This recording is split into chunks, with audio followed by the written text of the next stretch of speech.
Y una cosa más, a los de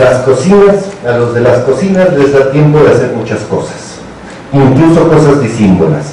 disponer los ingredientes, recibir visitas, llenar informes, ir al banco, tener un pasatiempo, porque se mueven paso a paso por etapas discretas. Pero a los del monasterio solamente les da tiempo de hacer una sola actividad sin huecos en toda su vida, siempre la misma, porque se trata de una única tarea o cosa inacabable. Y así, ¿a qué horas van a encontrar el huequito para ir al banco? Por eso no pueden tener prisa, porque no tiene caso apurarse en algo que de todos modos no tiene final. Es como la cadena perpetua, donde de nada sirve ir tachando los días del calendario, siempre le quedarán todavía todos. Y en consecuencia, siempre parece que nunca están haciendo nada, nada más mirando. Y por eso tienen fama de ociosos y de inútiles. Ahora que, por otro lado, la virtud de los inútiles es que no gastan recursos. En efecto,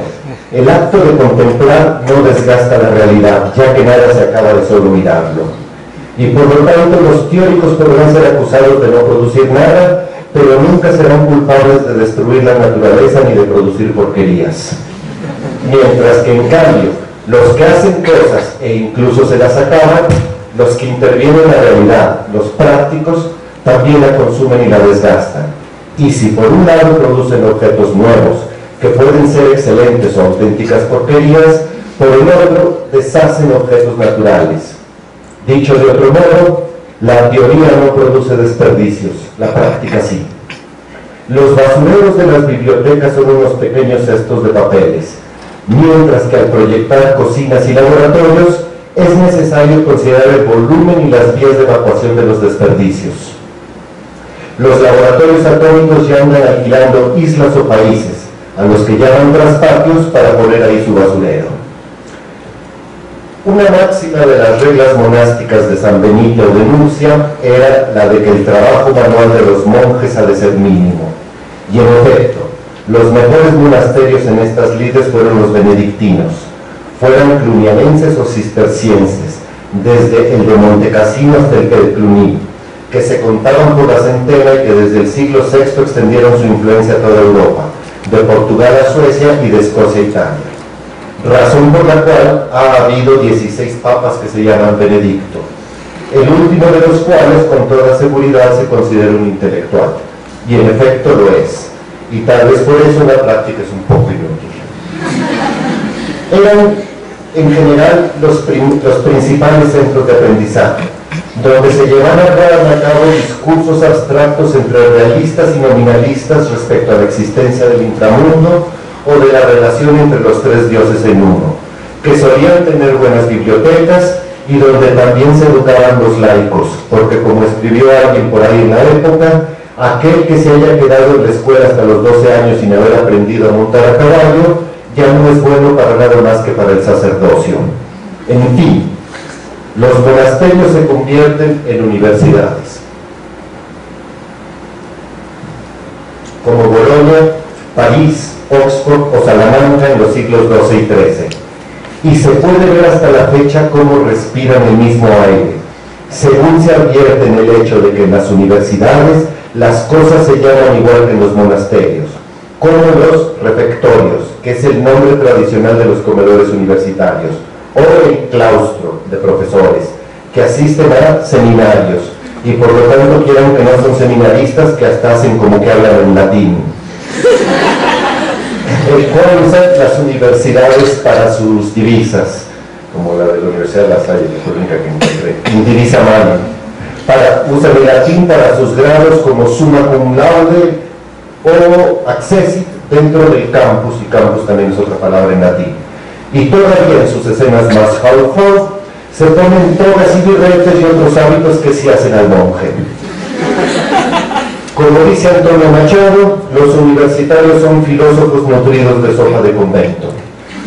Es más, la denominación de Torre de Marfil, que tanto les gusta a las universidades, en realidad proviene de una letanía, la letanía lauretana, que sacaron de los conventos y las abadías, que reza Turri Seburnia ora pro nobis, Torre de Marfil ruega por nosotros. y que no se refiere a ningún edificio, sino al cuello largo y blanco de la Virgen María, que simboliza la pureza y que a su vez proviene de un canto del rey Salomón que dice: tu cuello es como una torre de marfil, y que los universitarios agarraron desde el mero principio porque les gustó mucho. No solamente surgen con los mismos privilegios que los monasterios como la autonomía, sino que aparecen con todo y cocina, que ya vuelta a universidad diversifica su producción, pero cuyo conocimiento contiene la misma manera de hacer, los mismos utensilios, las mismas diligencias que si se tratara de una milanesa con papas, y que más tarde recibirá el nombre de laboratorio, que como su nombre lo indica, no es un lugar donde se piensa, sino donde se elabora, y que por su propia lógica, más automática, más instintiva, más llamativa, resulta un lugar más socorrido que la celda, ya después denominada biblioteca, estudio, despacho, gabinete, escritorio o cubículo. En fin, celda y cocina. Mientras que lo que se lleva a cabo en la celda parece no producir progresos ni avances, y en cambio produce tradicionalmente asedias, que son los demonios que a mediodía y en el ocaso asuelan a los frailes, y produce melancolías, aburrimientos, crisis de vocación, tentaciones y demasiada autoconciencia que es buena a la postre, pero no durante el proceso. En cambio, el conocimiento que se produce en las cocinas es tangible y comprensible por todo el mundo, al menos en sus resultados, y proporciona avances y progresos y tiene siempre la coartada de la caridad, ya que da de comer a los hambrientos y cura a los enfermos, al menos en principio, aunque no sepa cómo consolarlos. Otro de leyenda como Descartes y su homónimo Roger, Francis Bacon, hace 4 siglos, es el perfecto ejemplo de la ciencia de las cocinas, quien se quejó de todo ese conocimiento monacal que solo servía para hablar y discutir, y propugnó por el método de las recetas, esto es, de extraer la esencia de los conocimientos prácticos para convertirlos en leyes que pudieran ser aplicables técnicamente al control de la naturaleza, sin miramientos ni contemplación alguna, sino con el solo afán de mejorar las condiciones materiales de la especie humana. No es de extrañar que su idea de la sociedad feliz sea una tecnocracia absoluta que denomina en 1624 la Nueva Atlántida, en donde ya existía el submarino, el avión, el micrófono y el teléfono, y donde ya no existía la política, aunque él mismo fue un político poderoso, del que se llegó a hablar muy mal incluso en los juzgados, fraude y corrupción. Así como el monasterio se convierte en universidad, la cocina se convierte en laboratorio. Si hubiera que escoger de improviso un lugar adecuado para llevar a cabo la primera disección de un cadáver en la Universidad de Bolonia del siglo XIII, por ejemplo, lo más seguro es que no se escogiera la capilla o la biblioteca, sino la cocina, en donde hay una mesa de trabajo que da la talla, y sierras, y cuchillos, y palanganas, y trapos, y agua corriente, y buena iluminación, y mandiles, y estrategias más parecidas a lo que se ejecuta con las terneras que a lo que se ejecuta con los libros. Hacer la disección de un cadáver es más un acto culinario que un acto filosófico. Asimismo, el lugar donde trabajaban los alquimistas, protoquímicos farmacéuticos como el Paracelso de la historia o el Zenón de la novela de Marguerite Yourcenar, eran forzosamente una cocina, donde mientras se destilaba el agua vite y se ponderaba el mercurio para ver si le salía la piedra filosofal, aprovechaban los mecheros para hacer la comida. Y de hecho, el baño María, que es el ABC de todo cocinero, se debe a María la judía, una alquimista del siglo I. Ya para 1734 la palabra universitaria es laboratorio,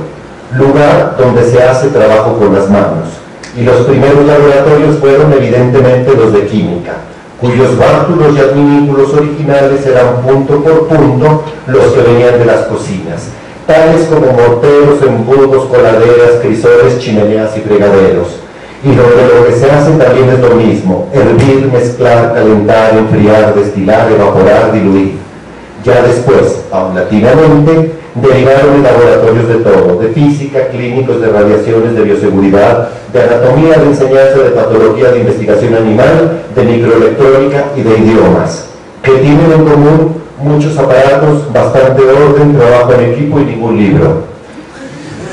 Pero donde sobre todo y donde se tienen que establecer horarios y distribuir tareas para no hacerse bolas, y por ende se vuelven lugares en donde el tiempo nos está quieto. El laboratorio de psicología de Wilhelm Wundt, auténtica cocina del alma, como diría Jim Morrison,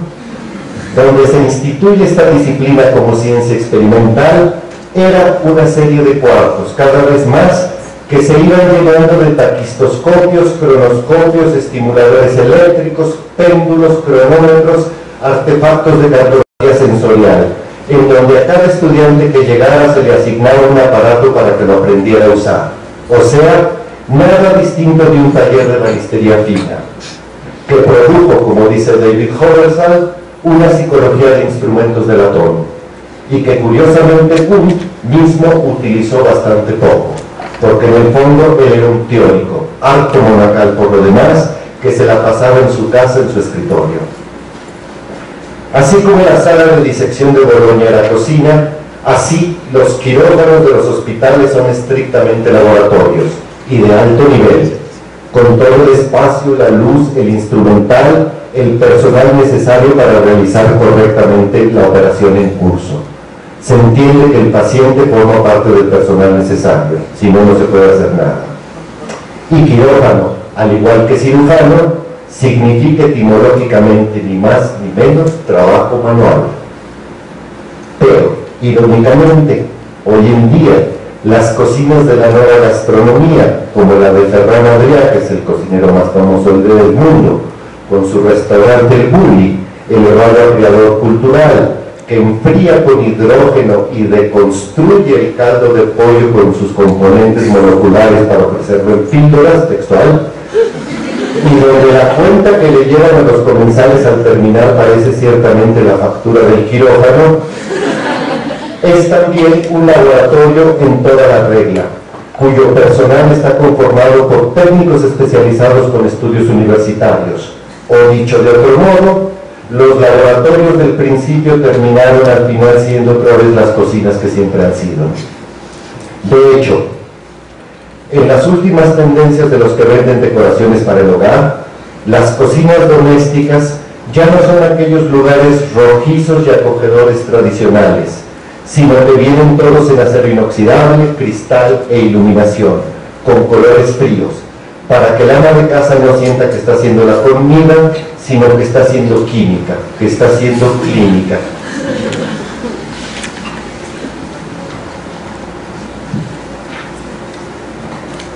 En suma,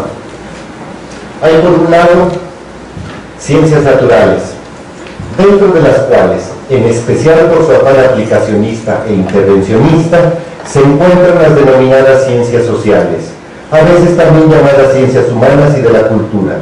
que de sociales y de humanas y de la cultura no tiene nada como no sea el hecho de que lo que agarran entre las manos son más o menos personas, pero a las cuales se les aplica el mismo tratamiento que si fueran objetos naturales, como si fueran chícharos de Mendel, palomas de Watson, modelos T de Ford. Y hay, por el otro lado, ciencias críticas, esto es, que se dedican a reflexionar, a meditar, a pensar sobre la vida, el mundo, el pensamiento mismo, o sea, sobre el propio conocimiento, la propia conciencia, el propio lenguaje, la propia ciencia y la propia crítica, que es el sentido en el que Kant empleó el término. A lo mejor quitarle lo de ciencia y dejarlo en pura crítica, como la crítica de arte, la crítica literaria, la crítica de la cultura y la crítica de lo que se ponga enfrente, por ejemplo, la crítica psicológica, sería más apropiado. El presente texto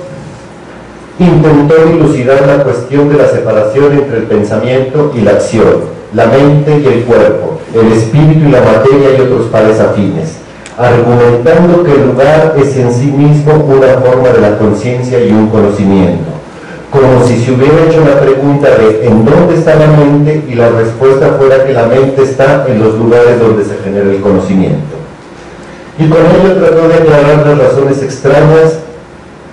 estrambóticas de la separación académica universitaria entre la teoría y la práctica, las ciencias críticas y las ciencias naturales, que se suscita en esas torres de marfil. Término este que también puede referirse a Alfred de Vigny en el siglo XIX, un escritor quien no era muy afecto a la sociabilidad y de quien se decía que vivía en su torre de marfil, pero que regresaba antes del mediodía. Y por razones de necesidad y por pasiones de codicia, el ascenso paulatino histórico del saber de la cocina, de las ciencias naturales y los laboratorios ha terminado dominando el espectro casi total del conocimiento en general, debido en efecto a su aplicabilidad, a su productividad y a múltiples hallazgos técnicos sorprendentes, al grado que el conocimiento de las ciencias críticas, esas contemplativas, ha quedado descalificado al ser considerado como una serie de saberes, probablemente interesantes pero seguramente inútiles, y en suma, como si el único conocimiento de verdad fuera el de las ciencias naturales. Y así, actualmente, mientras los científicos naturales y los científicos sociales y los administradores y los funcionarios transitan de un lado al otro de las universidades, mitad con prisa, mitad con pavoneo, se cruzan de vez en cuando con los filósofos que quedan y los críticos restantes y los científicos profundos que van como a ninguna parte, ahora que ya todos los lugares son laboratorios, oficinas y direcciones generales. A lo mejor por eso hay tantos pasillos en las universidades, porque es el lugar donde colocan a los filósofos. Su cubículo de trabajo ya lo usaron para poner una computadora más, un estudiante de posgrado más, un archivo muerto más. Como dice Hannah Arendt cuando habla de la vida del espíritu, somos malos no por malvados sino por estúpidos. Ahora que los laboratorios han puesto a la venta la Coca-Cola Cero, el Absolute Tangerine y otras bebidas energetizantes que sirven para beber, da la impresión de que para lo que servían las ciencias críticas y las filosofías era para no ser tan estúpidos y para saber, como dice Antonio Machado, para qué sirve la sed. O dicho de otro modo, podrían decir para qué sirve la sociedad, para qué sirve la vida y el mundo, para qué sirve el conocimiento y la conciencia. Asuntos que las ciencias naturales nunca podrán decir porque no están hechas para eso. Los monjes inventaron en sus cocinas el benedictino, que es un licor, porque ellos sí sabían para qué servía la sed. En suma, la posibilidad de decidir qué hacer con la técnica y la producción material,